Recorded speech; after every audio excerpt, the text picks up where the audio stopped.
Welcome in Wednesday live chat for this week's Charles Schwab Challenge. It's ownership, it's one and done, it's DFS, it's literally whatever you want. Drop your questions, comments, concerns in the chat right now. We'll get through as many as possible. We are indeed presented by Jock Market. There's going to be a power hour tonight. The promo where you guys battled against Joe last week, and if you beat Joe's ROI, you got paid. It's back. They're running it back. So successful. So lots of promos this week, 8:15 p.m. Eastern time tonight. Join Joe Idoni and myself. Any other announcements before I jump into this? I don't think so. Let's just go. Oliver says, hey, Rick, earlier this season, you were bullish on Mav McNealy's upside. His numbers aren't eye-popping, but I kind of like him this week. How are you feeling about Mav? Also, note, it is Top Gun week. Well, if that was not any other reason to go with Mav, I don't know what is. Yeah, so I had this queued up here for you, Oliver, because I was looking at the questions. This, to me, is the stat profile of a guy very difficult to predict for this week. Because if you look just medium term, gaining off the tee, popping on approach at times, popping with the putter, the short game's always been bad. I don't think that's an issue this week. But if you look really, really short term, the last 8 rounds, it's not very good at all. You know, he's losing in both ball striking categories over both of those events. The putter's been just fine. This is really hard. Like, if you told me he's going to have another week like he had at the PGA Championship, I would not be surprised. If you told me he would bounce back to the version of himself that we saw just 3 or 4 weeks ago, I would not be surprised. I tend to lean on the positive side. Again, you nailed it, Oliver. The improvement that we've seen from McNealy this year over the last 18 months, it's tangible. I believe it's exciting. So I'm gonna give him the benefit of the doubt. And obviously with the new movie releasing, how could he play poorly? But I'm gonna give him the benefit of the doubt that he bounces back here. Hey, Rick, last 24, sorry, I misread that. Off to a great start. Finau's last 24 stats are better than I thought. His tee to green, total driving, blah, blah, blah, everything. About the same as Homa, but his results are so blah. How do you go about resolving that kind of gap when analyzing who to play? Yeah, it's not easy. So let's look at, I guess we could do this a couple ways. Let's go to the power rankings. Last 24, we'll just isolate Homa and Finau. And see what you're looking at here. So Finau's been a little bit better off the tee. Homa's been way better on approach. Finau's been way better around the green, and they've both been about the same with the putter. Now, Homa's got 2 wins there. So probably what you're seeing is you're probably seeing a consistently good Tony Finau. I'm trying to think how we would get to those stats, right? Probably a consistently good, not great Finau, and a moments of greatness, a popping ability from Homa to get to those stats. Let's see. Sure. I mean, the thing that he's been volatile with has been the approach play. Plus minus half, +8, -7, +2. That's a crazy range over his last 4 starts. The putter's been okay. Around the green, which I don't think is actually that important this week, has been his best attribute compared to his 100-round baseline. And then he's driving it well. But yeah, the results aren't there. He's got 1 finish inside the top 25 since the Hero World Challenge. That's this year. It's just not good enough. I don't know. I don't know what to make of it. Statistically, he's just been consistently good with not a lot of he has that second place. Oh no, I counted that second place finish. I don't know, man. I'm generally worried about Tony Finau. It's really bizarre what he's up to right now statistically. Thoughts on going back to Daniel Berger? I'm going to wait. Let me show you something here, because whether this is just poor play, whether it's random, whether it is part of the back injury, the version of Daniel Berger that we're seeing right now is nowhere near the 100-round baseline of Daniel Berger, right? I mean, he went from this year's Honda Classic back to the 2021 Pebble Beach Pro-Am, over a year, never losing strokes on approach. Never. Now he's lost strokes 1, 2, 3, 4, 5 in his last 7. And over his last 5, he's lost multiple strokes in 4 of them. Is it the injury, the lingering injury? Is it that something else has happened? I don't know. But that is wildly concerning for a guy who's whose blueprint and his DNA is gain on approach and also basically gain across the board. To lose 7 strokes putting, was that his worst putting performance? Second worst putting performance ever at the PGA Championship, losing 7 strokes, which I could usually write off, but it's hard to write that off when you're also in a bad around the green stretch. You're also in a bad approach stretch. You're also not really in a great off the tee stretch either. This is concerning to me. I hope he bounces back because I want to play him and I want to get access to him, but that is generally a very concerning stat profile to me.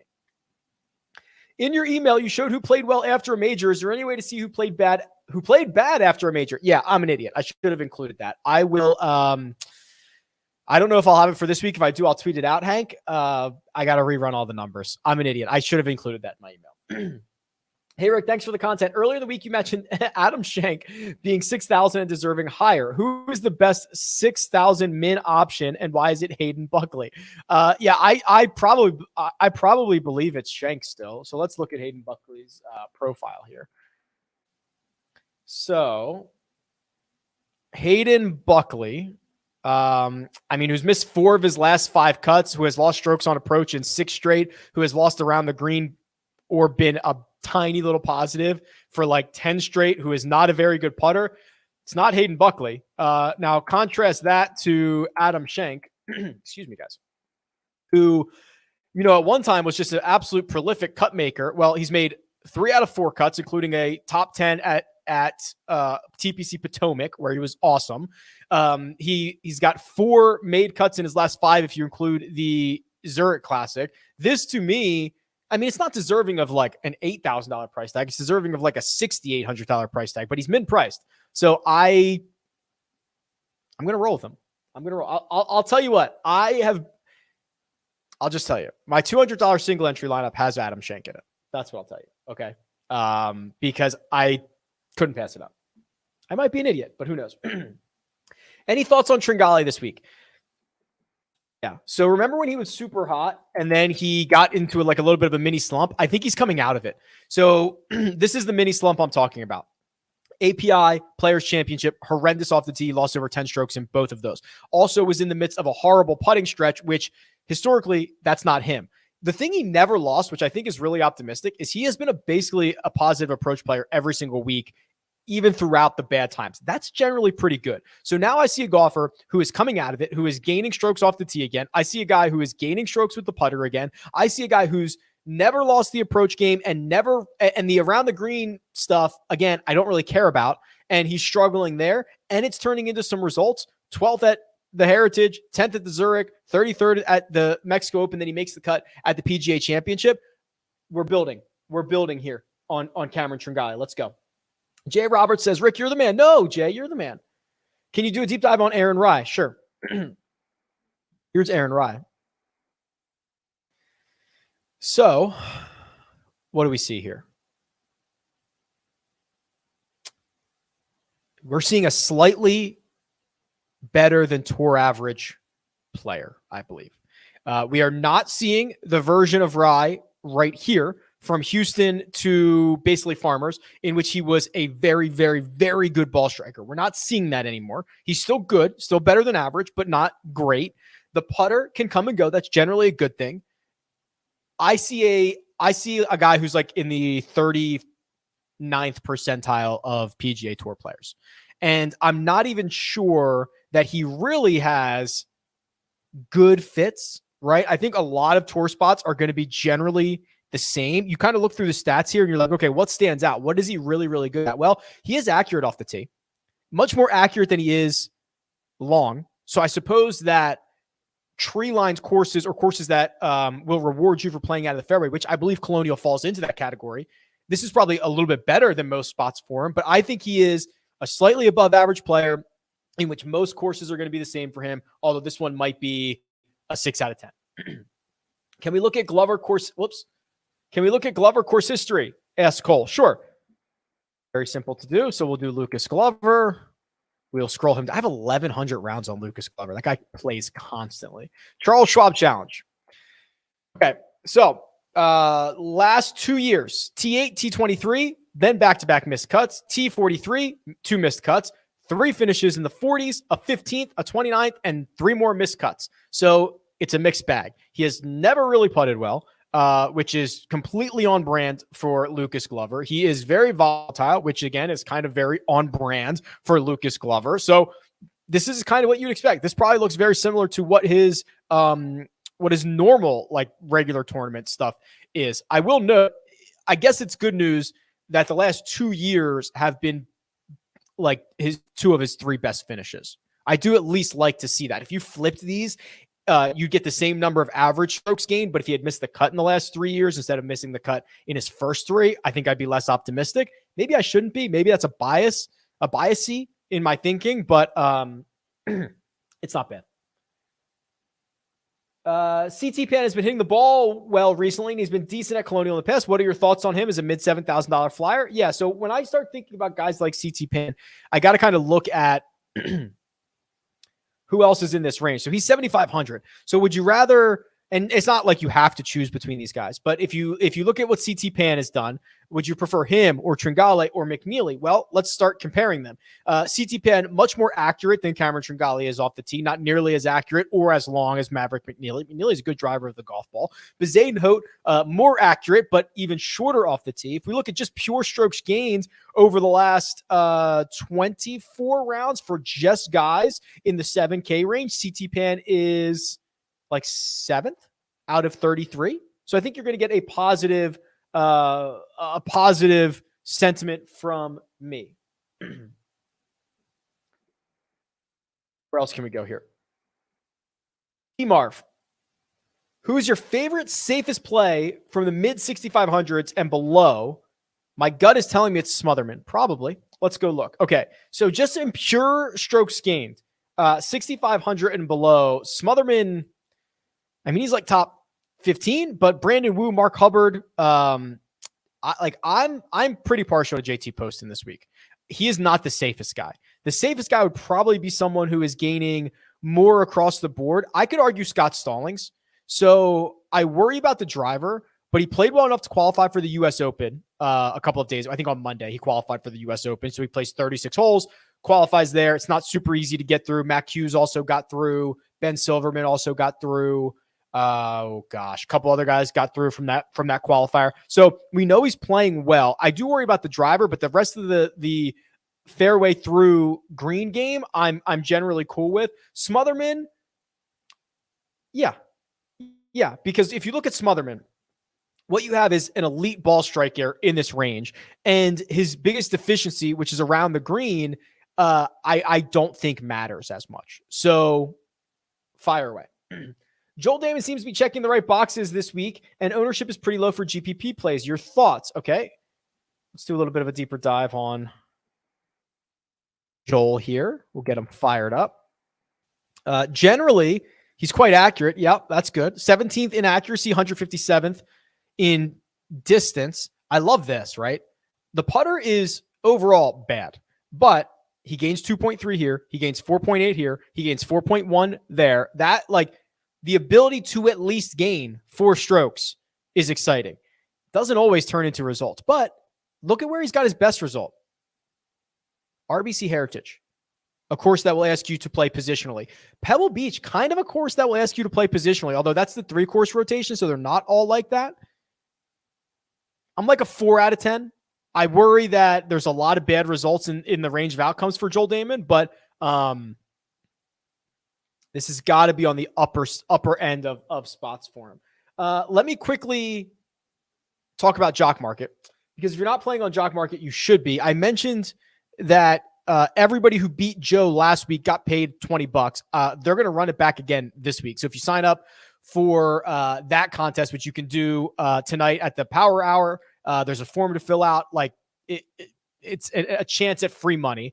It's stock market DFS. You can buy, sell short shares of athletes, including golfers. Obviously, I have all the data on my website, and I don't put this behind the paywall, so you can go look at the Jock Market data all you want. So the PGA Championship data, like if you had Mito Pereira, you got him for $5.16 in IPO, and he paid out $18 a share. So you made $12 a share on Mito Pereira, even though he had what could be considered a very disappointing Sunday, obviously, right? When you start looking at some of the guys in this field and over the last 10 starts, who are the most profitable guys? Davis Riley, Kurt Kitayama up there. These are guys that don't win, but they outperform their expectations. So it's a really Smotherman's up here. Bo Hostler's up here. It's like the only place on the planet that these are your blue chip stocks. So it's really cool. You can use the code Rick. There's a link in the description. You can sign up for it. They're constantly adding new things, making it a much better user experience, and I always really enjoy it.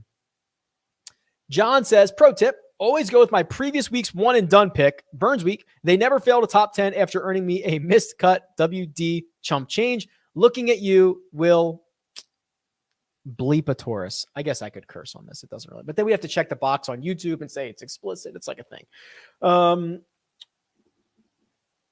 Smash the like button. That's a good idea. Subscribe as well. That's also a good idea. Deep dive on Lashley. He seems to be popping in quite a few key stats and some solid finishes. So yeah, the only bad finish for Lashley is that WD, which I think he was missing the cut anyway. And I don't want to say these guys WD for no reason, but he WDs from TPC Potomac. I think it was a toe injury, and he played the following week and he finished T17. So I guess I'm not that worried about it. But look at his last 3, 4, 5, 6, 7, 8 results. That is essentially 6 top 25s, a missed cut, and a WD. The concern is that the 2 bad results are at the 2 courses recently that I would say ask you to play positionally, ask you to be accurate off the tee, which is Harbour Town and TPC Potomac. So that is a little bit of a concern. But otherwise, when you start looking at the advanced metrics, you start looking at how he normally plays. Like, he should be good at a spot like this. He doesn't 3-putt all that much, which is always fun. I'm cool with it. I'm like 0% concerned about that WD. Ooh, Andy, good question. If players are ultimately allowed to play on the tour and with Live Golf, will you try and get Live Golf data added to the site? I don't know. I had not thought of that. So if they are under the umbrella of the Asian Tour, which I'm not sure if they still are, but that Saudi international event is. And I do have the Saudi international event in the database. So like if you go look at Harold Varner III's results here, you'll see his win because it's an Asian Tour event. So I have that. It's a good question. I haven't thought about it. I mean, on one hand, I want to be able to provide you guys the best, most complete data. But at the same time, like, I don't necessarily want to help grow the brand. I don't know. That's actually a really good question. I haven't thought about it, Andy. I don't envision a scenario in which guys will be playing on both, especially unless there are, I mean, lawyers will be involved in this, but I really don't know. That's a good question. I will have to think about that. Thank you for the question. I really appreciate it. Hey, Rick, had a great finish last week in DFS with Mito, Zalatoris, Thomas, and Riley. I'm loving Kitayama, Smotherman, and Wu. I mean, yeah, we kind of chatted about a couple of those guys over the course of the past couple minutes. I think you're on the right track. They rate out great in the advanced metrics. Hey, Rick, deep dive on JJ Spaun or opinions on him versus some of the others in those price ranges. Okay, so we'll do Spaun, who I think has actually been better. Like, obviously, he had that victory, but he's been pretty good since, right? Yeah, so he goes top 25 at the Masters immediately after. Okay, misses the cut at the RBC Heritage. But here's what I like to see. Gaining multiple strokes on approach in 5 out of 6. The putter's kind of left him a little bit, and he's not driving it as well. How accurate is he? He's got to be fairly accurate, right? Yeah, he is. He's such a short hitter. I'd give him a chance here. I'd give him a chance. I'm like a 6.5 out of 10. Hey, Rick, I watched the course flyover on YouTube, and it looks like this course was built more for faders of the golf ball. Do you have any thoughts on that? Is there any kind of stat analysis for this? So it would not surprise me. Jack Nicklaus in his designs notoriously kind of favors the power fade, right? He's almost building these golf courses for himself.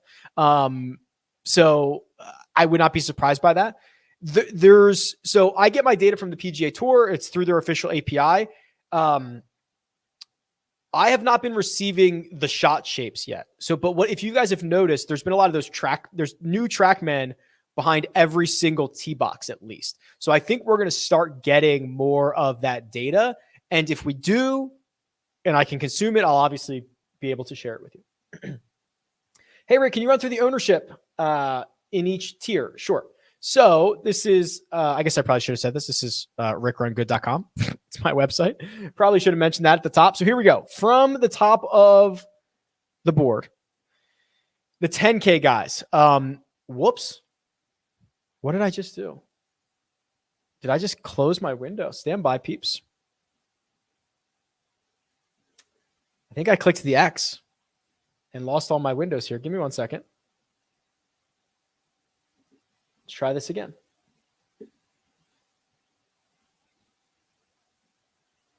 Okay. Maybe I just X'd it out. I don't know what I did. Sorry.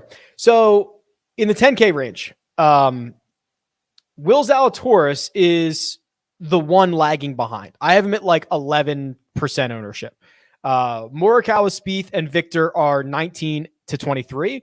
And then Scotty Scheffler and JT kind of in the middle there, 14 and 15. The 9K range, Abraham Answer and Max Homa. I will tell you, I much prefer Max Homa in that spot, which could come back to bite me. Nice little pivot to Sungjae. Sungjae's done nothing wrong except not play. That's the only thing he's done wrong, not deserving of 9.2% ownership there. The top of the eights, Tommy Fleetwood and Taylor Gooch getting like 14 to 16%. No one wants to go back to Mito. Nobody wants to go back to Webb. I would potentially try to be early on Webb because what we saw at the PGA Championship was much closer to good Webb. I don't know if it's gonna last or if that was the outlier, but I try to be early there. The 7K range, pretty spread out, but Kirk, Woodland, Harmon, all challenging double digits there. Even Rose as well, HV3, Munoz, all in that like 9 to 13. The middle of the 7K range offers some pivot opportunities. Tringale, Kisner, Aaron Rye catching a little bit of steam. And then the 6Ks, Doug Gim's going to be a little bit popular. Played well here last year. That makes sense. Sahith going to be a little bit popular. Vince Whaley, for whatever reason, and Smotherman at 10 and 11. Seems to be the way that ownership is shaking out. Let me get my tabs back open here. My bad. Lost all my spots. Oh boy. Oh boy. Oh boy. Oh boy. All right. Here we go. Thoughts on Ricky this week. I've always been in the be late on Ricky boat, but he has finished top 25 in his last 25, in his last 2 starts. I'm now contemplating being early on him. Okay. Let's see how he's doing it. Here's Ricky. It's not bad. I still worry a lot about this, the putter. He's gained strokes putting a tangible amount in 2 of his last 4, 5, 6, 7, 8, 9, 10, 11 starts. That's a little bit worrisome. Gains 5.5 strokes around the green at the PGA Championship. That's probably not going to happen again.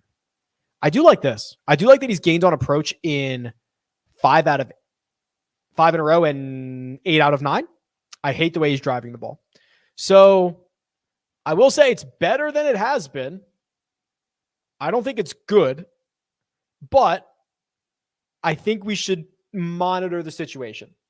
I think we should continue to monitor, Sean. We'll see next week. We'll see the week after that. All that fun stuff.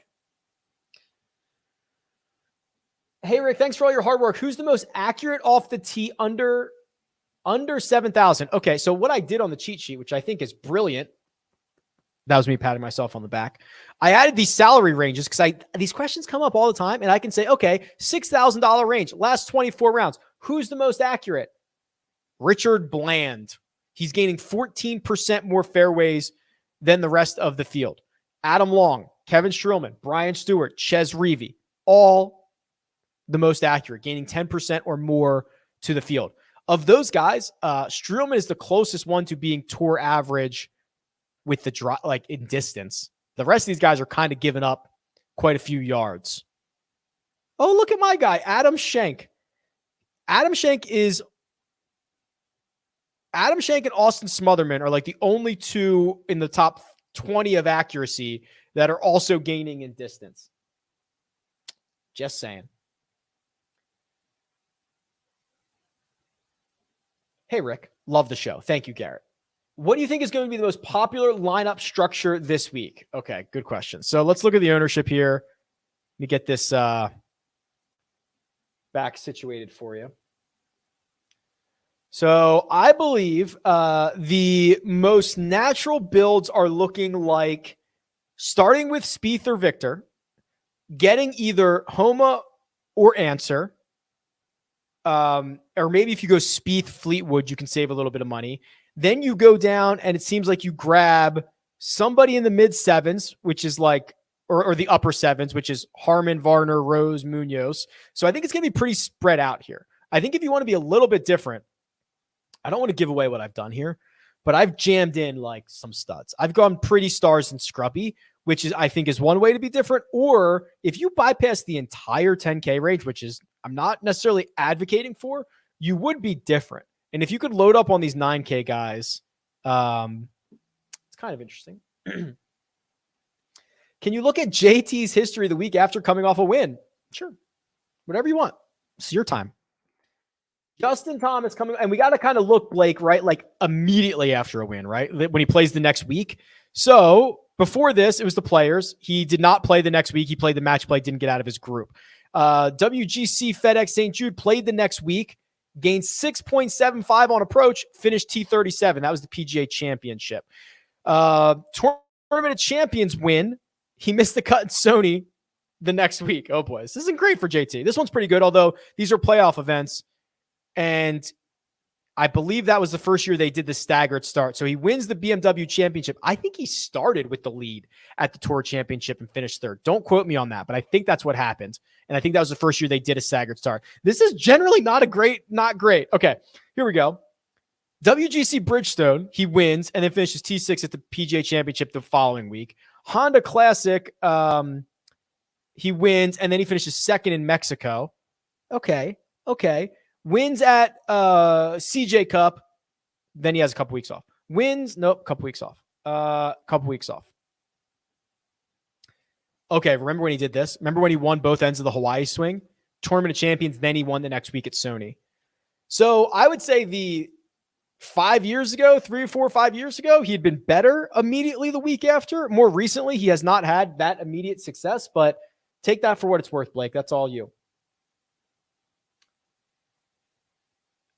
This is the only way I want to get access to Daniel Berger. Hey, Rick, how do you feel about an outright bet on Berger? He seems to be overlooked by the majority. I think he's too risky for a lot of formats.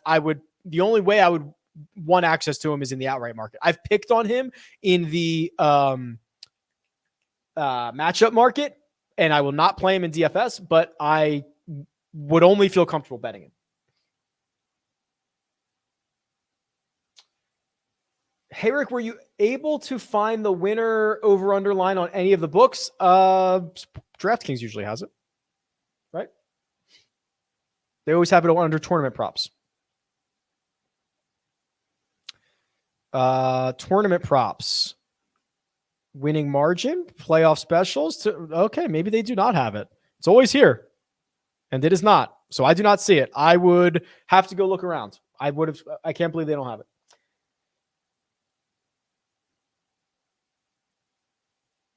I've answered a couple of these. I'm going to keep going. How would you feel about starting a lineup with Hovland and Morikawa? Fine. I'm a little bit worried. Like Morikawa, I'm pretty excited to use Morikawa next week. I'm cautious this week.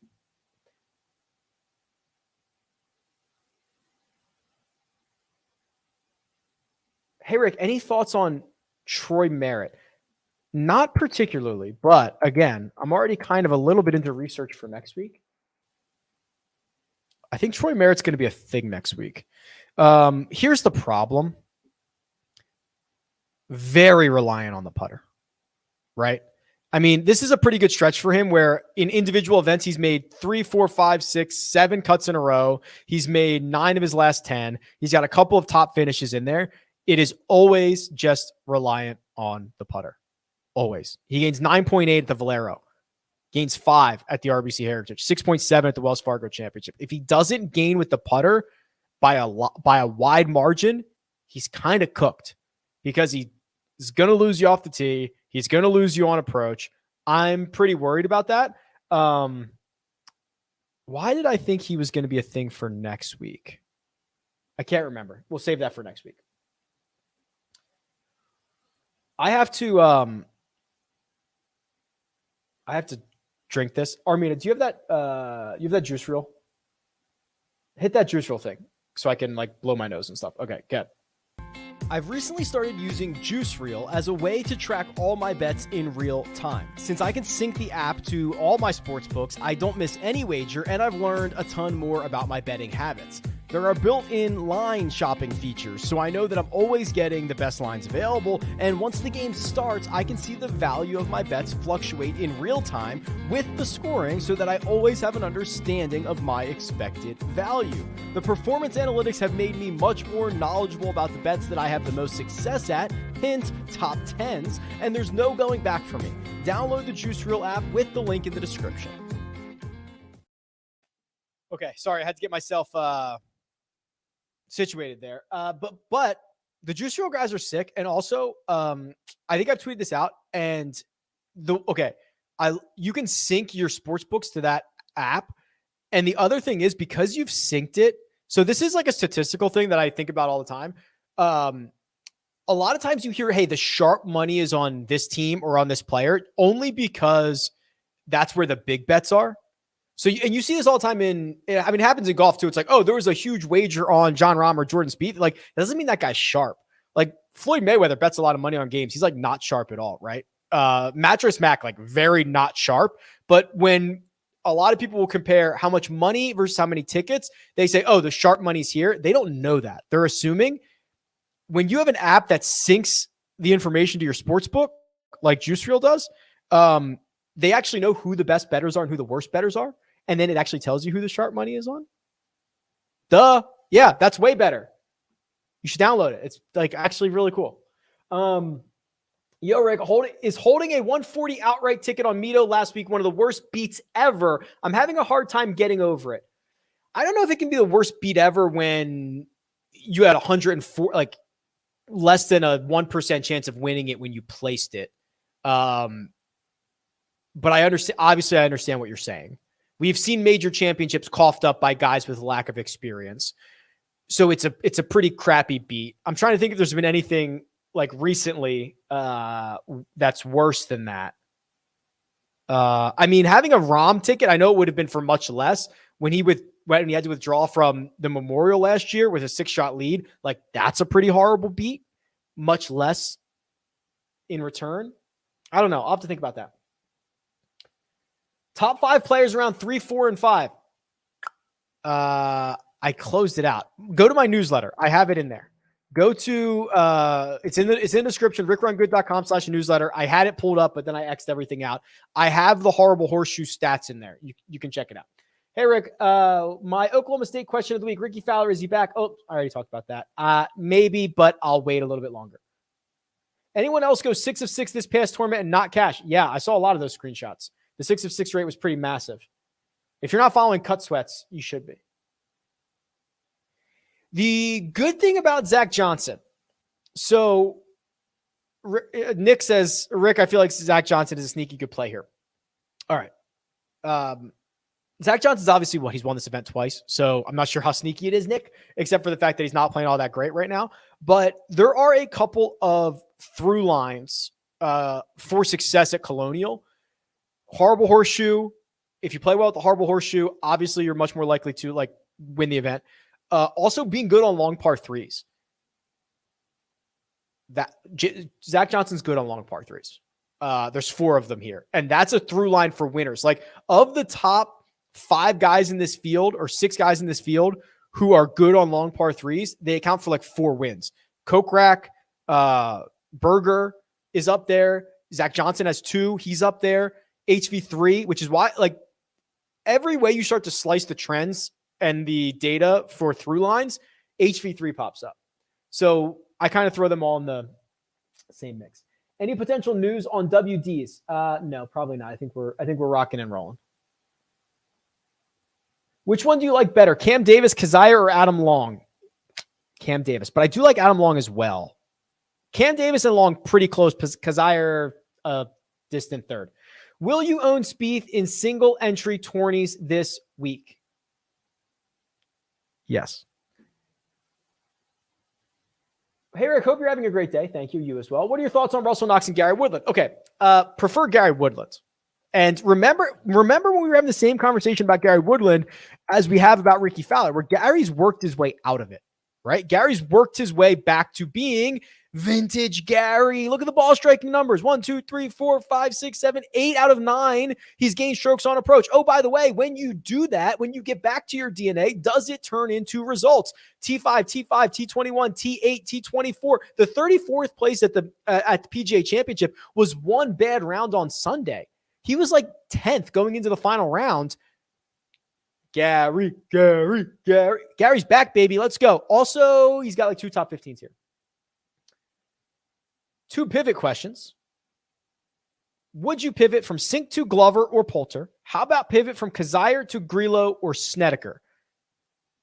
I have to check Grillo real quick because I thought he might have been breaking out of that little slump. I'm not positive. And maybe it wasn't a little slump. Maybe it was a big slump. No, not really. Okay. I would not pivot Kazire to either one of those two. And if I were to pivot Sink, I'd pivot to Glover, but I'm not thrilled about it. I'd be fine with either one of those. Hey, Rick, love the content. What do you think about Morikawa versus Spieth head-to-head? Spieth. Like, listen, okay. Spieth has the floor and the ceiling. Spieth has been unreal at Colonial. Let's just look at the numbers, okay? I mean, and not that Morikawa hasn't, right? He finished runner-up here, lost in a playoff. So let's just go to everybody in this field not at Accordia, at Colonial. Strokes gained total, and guys that have a big enough sample size. In fact, it doesn't even matter what the sample size is. Spieth is number 1. Now, Morikawa is number 2, but he's only got 8 rounds. Morikawa not playing nearly as well coming into this event. Spieth is playing like to 80% of his powers, has a win, a runner-up, played well enough at the PGA Championship, right? Like, I think Spieth's going to win this. Maybe not win it, but like he's got to be involved, doesn't he? More confident free square, Chris Kirk or CT Pan? Chris Kirk, I think. Kirk's, again, I've done just a hair of research for next week. Chris Kirk's going to be good next week too. One and done, Colin or Scotty? It depends a lot on your position. I would say Scotty. The miscut from him last week was basically the best miscut I could have asked for. Gained multiple strokes on approach, lost a little bit in the other categories, gets to go back to Texas. He's well rested. He is still playing awesome. I think it's Scotty, which, by the way, I don't want to jinx this, although I don't really believe in jinxes, so I guess I can just say it. I'm like cruising in a couple of one and dones, boys. I'm on a run. Let's go. Last 7-8 weeks have been very good for your boy, Rick Run Good. And I am moving my way up the leaderboards, and I'm going to try to keep my foot on the pedal. Probably will ruin my chances, but I'm coming for you. Not related, but who will get a win first, Bryson or Patrick Reed? It has to be Bryson, right? Patrick Reed, sorry, Justine, is cooked. Bryson's just hurt, I hope. I hope that the bad play was because of the injury, and when he comes back, he's going to play well. That is my hope.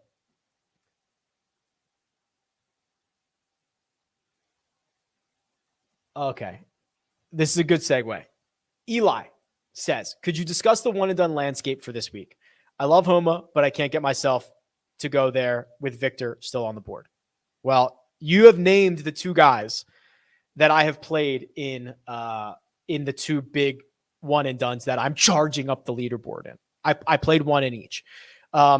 Mostly because I looked at who above me had already used, and Moore had used one of the golfers, and I said, okay, I'll play him here, and Moore had played others. I think in a complete vacuum, there is no better spot. Like if you have Jordan Spieth available, you play Jordan Spieth. He is, I emailed this out a couple of weeks ago, and I'll keep it updated.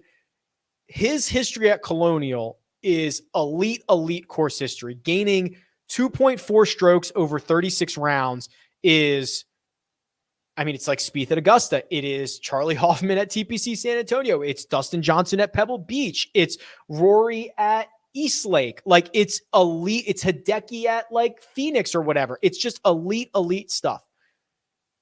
So he's the guy. If you have everyone available, Jordan Spieth's the guy. I think if you're trying to make up ground, or even if you're not, Scotty Scheffler is very interesting. I assume most people have used him, and we just talked about why you could use him. I did not have the luxuries of either one of those guys available to me. So my big two that I had available were Victor Hovland and Max Homa. Victor, I think, could very easily win this. His strengths are going to be magnified. His weaknesses, I don't think, matter. Homa, just unbelievable run, great ball striker. In fact, if you look at this, this is kind of the crazy thing.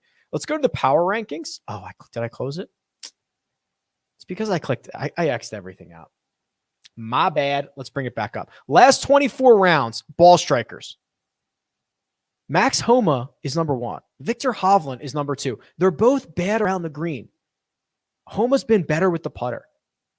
Max Homa has basically been Victor Hovland for the last 24 rounds. That's crazy to me. So I'm hoping for good weeks for both of them. Scotty and Spieth for the other ones. Looking at miss the cut props. Love a good miss the cut prop. EVR at plus 175 seemed best. What does the data say? What does the data say? Let's find out. Eric Van Rooyen. I believe it's actually Eric Van Rooyen, if I wanted to pronounce that correctly. Oh boy. Okay. So, wow. Yikes. Yeah. This dude's going to miss the cut for sure. For sure. I guarantee it. I absolutely guarantee it. No, I don't. But look at this. This is pretty ugly stuff. So he's got one good finish, and it's because he gained 7 strokes with the putter, which is probably the most ever. Yeah, it was. RBC Heritage. So don't necessarily be fooled, thank you, by the fact that he had a good start at Harbor Town, because he was bad on approach, bad around the green, had his best putting week ever. That is unsustainable. Missed the cut at the PGA Championship, missed the cut at the Masters, didn't get out of his group at the match play. That's a pretty good week at the Players, but we haven't seen anything remotely close to that. Missed the cut at the API. Yeah. It's pretty scary stuff. Can we do a deeper dive on Davis Riley? We've been doing a lot of Davis Riley stuff recently. Love it. It's all there. The last 4 have been great. I'm going to keep rolling. I've heard this as well. Just FYI, it has poured rain here last 2 days, and the rough might be serious. Any info on course plans? Well, obviously harder to kind of cut the grass and keep it in shape, but when it's wet.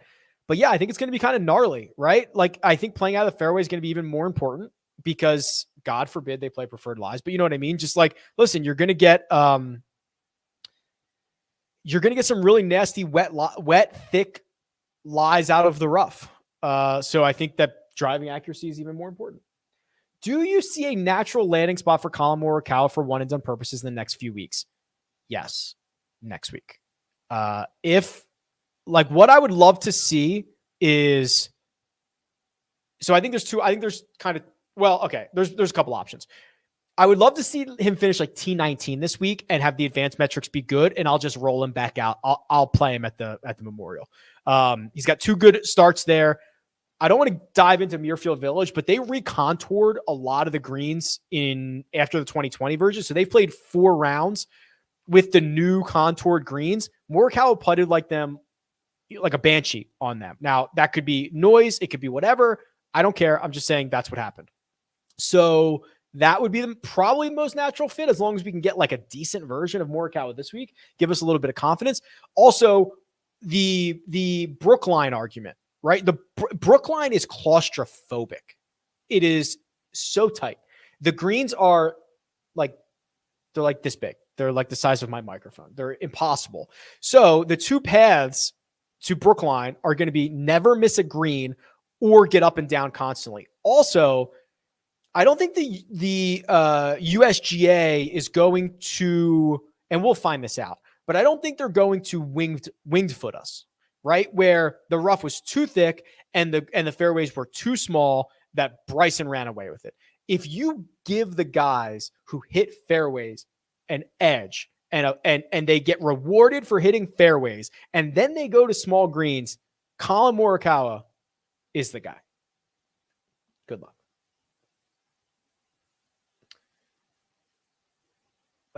Is there any data to suggest starting on the 10th tee versus the first tee? Could playing the horrible horseshoe on a player's back nine be an advantage? I don't know. I will look into it. Good question, Sam. I have not looked into that. I was winning 40K, had all the top guys, and Lashley melted down and choked on the last hole Sunday. It says I can stand that guy and his attitude. I think you mean you can't stand that guy and his attitude. Hello, Rick, my friend. Hello, Chris, my friend. I'm curious, when is the last time you update ownership percentages each week? Yeah, so I had it Tuesday morning. Then I did one, 2 hours ago. I'll keep an eye on it. I imagine the ownership is done. I don't think we're going to get any news or anything crazy that's going to happen in the next, when is this tournament going to start? In the next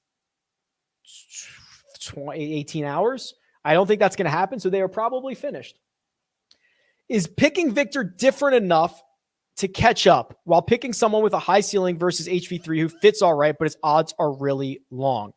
It depends. So if you go and you look, if you have a way to look up how many people have used Victor, because Victor is going to be way more used already than Harold is going to be.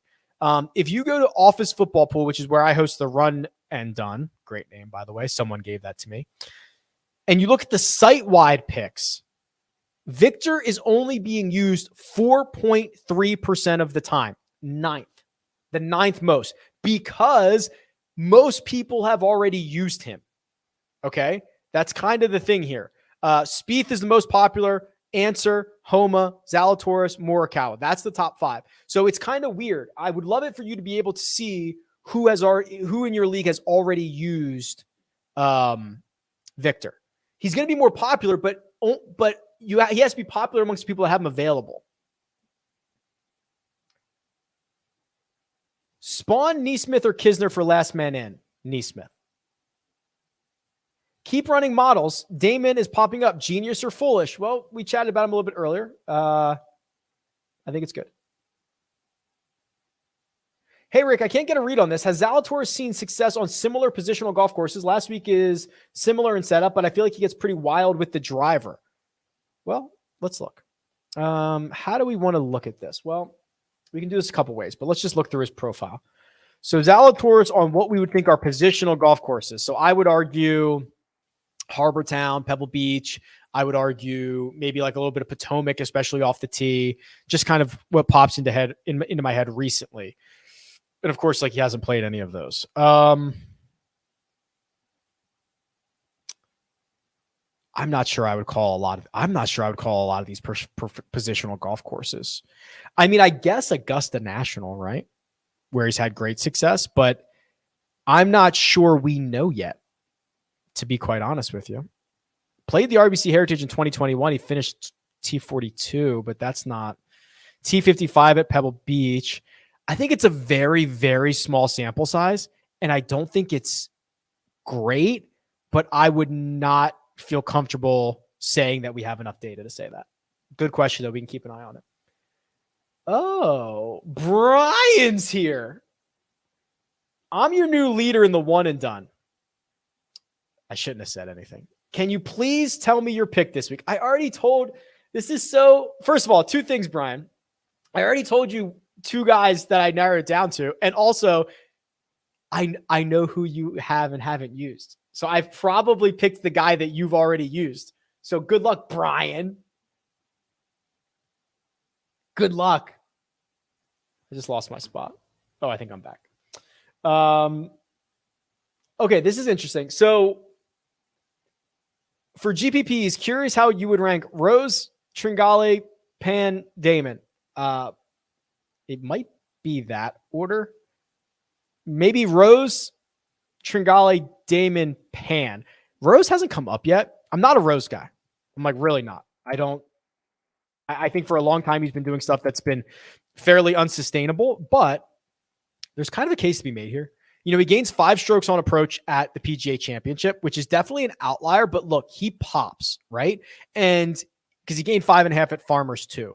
And he can kind of get into this is like a 3 or 4 event stretch, it's like pretty good. Maybe we're getting into one of those stretches right now because he's got a 14th place finish at the Zurich. We don't know how that went. A 13th place finish at the PGA Championship where we know he gained strokes on approach. Then you look at his, it's probably one of the better spots on tour for him. His last 4: win, 58th, 3rd, 20th. I'm intrigued. It's got my attention. Yes. The answer to this question is yes. Will Sung Jae Im be forgotten and extremely under not extremely, but like 9%, which is crazy. Yes, we did already talk about that. What about Kokrak defending? What about Kokrak defending? All right. So I'm just trying to look here. He is not, he's still a good putter, very good putter.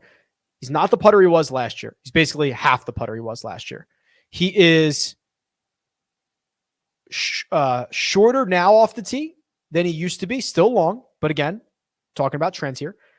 Not super accurate, about tour average. This is a little bit like, this is a little bit worse. I need more strokes gained with the putter. Like I need more. Like if you're going to be that guy, you've got to be that guy. Off the tee has been great. Results are kind of all over the place. I don't love his chances here. I think he finishes like 23rd the vast majority of the time. Spieth and Na or Fleetwood and Im. Ooh. Fleetwood and Im, but that's just because I'm a little bit worried about Na. Both are fine, man. I'd probably go Fleetwood and Im, but it's super, super close. A lot of questions about Aaron Rai. We did do a little bit of an Aaron Rai segment earlier, so you can go back and check that out. Hey, Rick, love the show. Pick 2, Burns, Homa, Answer, Kokrak, and Finau. Without knowing the scoring system or anything else, Homa, Burns. Hope all is well. Thank you. In your opinion, do you think JT continues to play well? Yeah, like JT's been playing great for 18 months. It's just he only has the 2 wins. He's got piles up top 10s. The putter he fixed, which is amazing, and he's still one of the best iron players in the world. So yeah, JT's going to have, like, I almost bet it. I saw this like 3 weeks ago that the money list, so you can bet the money list, who's going to win the money list. And obviously Scotty Scheffler was like minus 1,200 to win the money list. And JT was something outrageously high. And JT's won the money list like 3 of the last 5 years. He would have won it another year if he didn't get hurt, wrapping his club around a tree at Honda. And I was thinking, if he wins a major and then gets hot in the playoffs, he could maybe win this thing, like steal it away. I don't know if he's going to do that because he's still like $4 million behind or $5 million behind. But like I want the next 6 months of JT are going to be so good. So good. Wonderful show. Great site. Thanks. Which 2 out of the following do you prefer? Hoagie, Fleetwood, or Answer? Fleetwood, definitely. I don't love either one of those guys. I think the industry is a lot higher on Answer than I am. I would have to say Hoagie, who is playing better recently, but doesn't have great history around Colonial. He's a TCU guy. I feel like that is more likely to break than Answer coming out. And I don't know. Answer's he's just been fine. I don't know if I want fine. I think I'd prefer Hoagie and Fleetwood there.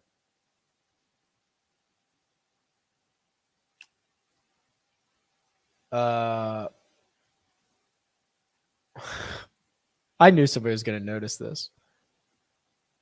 I noticed a trend lately that brings a smile to my face. Don't look now, but you're starting to become a bucket guy. I'm not a bucket guy, but I have spoken about buckets more frequently. And I like some of the par 3 buckets.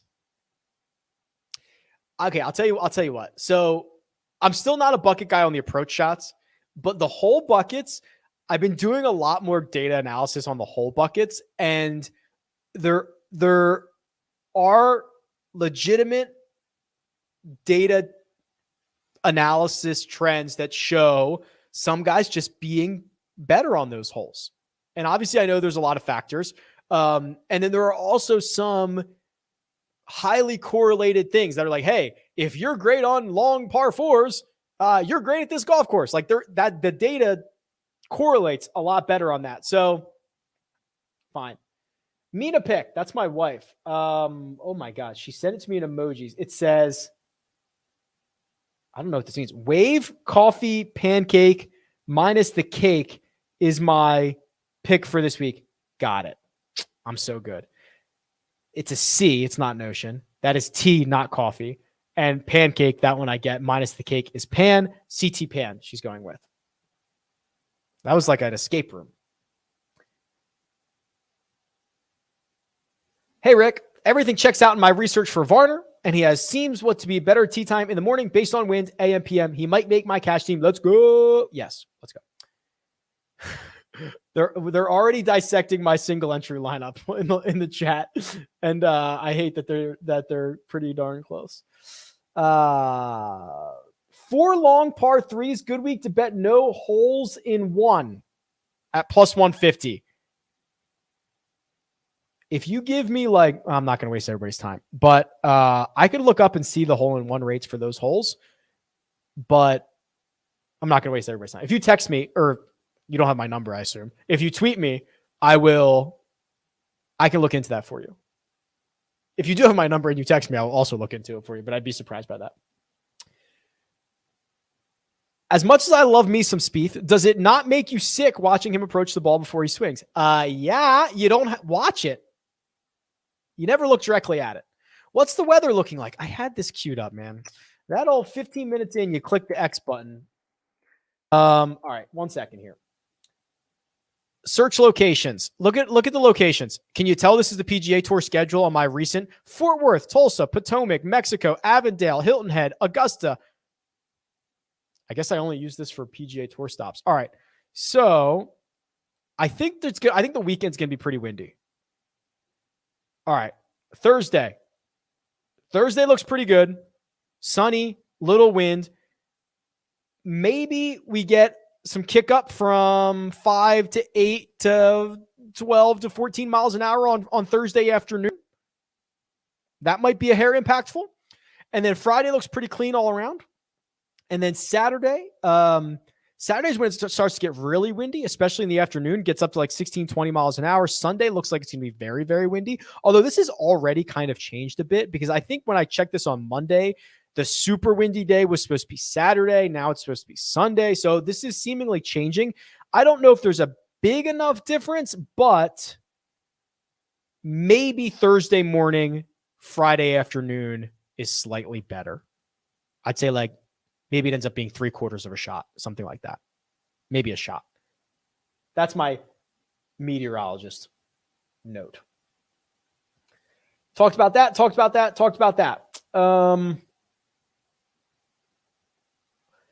Victor or Spieth for one and done, top 50 out of 600. Spieth, baby, let's go. Just front run. And you get the opportunity to front run in the top 10%. Yeah. What are your thoughts on Burnsy and Gucci? Both seem to be flying under the radar. I tend to agree. Yeah, Gucci had like one bad start. I'm not going to kill him for that. And then Burns finally had a good finish at a major championship. Let's go, Burnsy. Let's go.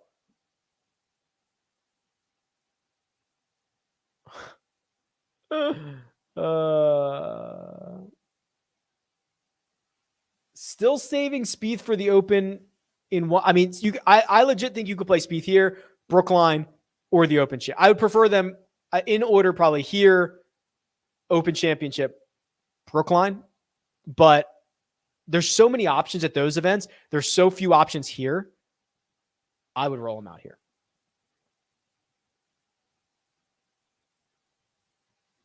Whoops, it jumped on me. With so many top guys separated by 1 point in the custom model on the first run, what would you say the most important stat for this week is? Good question. I would say it is a weighted blend of accuracy and distance. Like, let's just do it. Let's get really freaky for a second. I just want to do something weird. I'm also quite hungry, so maybe that's why I'm thinking about this. Let's do Last 24. I actually got to reset this because I just loaded the new stuff. So stand by. What I would do is like 70%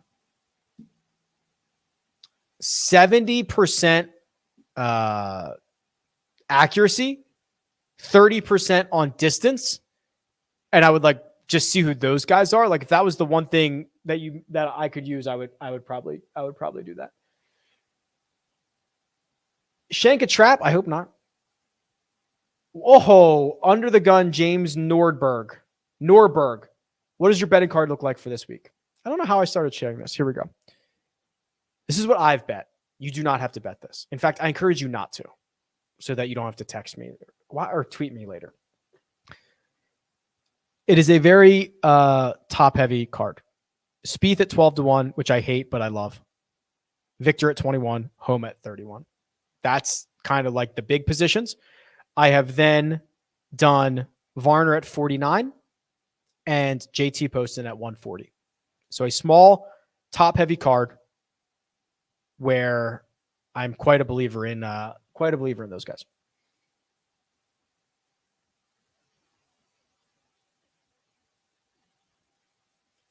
Yeah, I think Chris Kirk is going to have 2 really good weeks in a row here. I think this is a good spot for him, and I think this is the best spot for him. Or this weekend, next week. We did that. Her pick was CT Pan. Hey, Rick. 8,200 for 2 players. Kirk and Riley or Kokrak and Nah. Kirk and Riley. I think that'll do it. It's about lunchtime. And we've got to eat leftovers because my wife made such a wonderful dish last night. And we get to have leftovers, which I'm going to go do right now. A couple of items. I'll be on CBS Sports HQ later today doing some picks.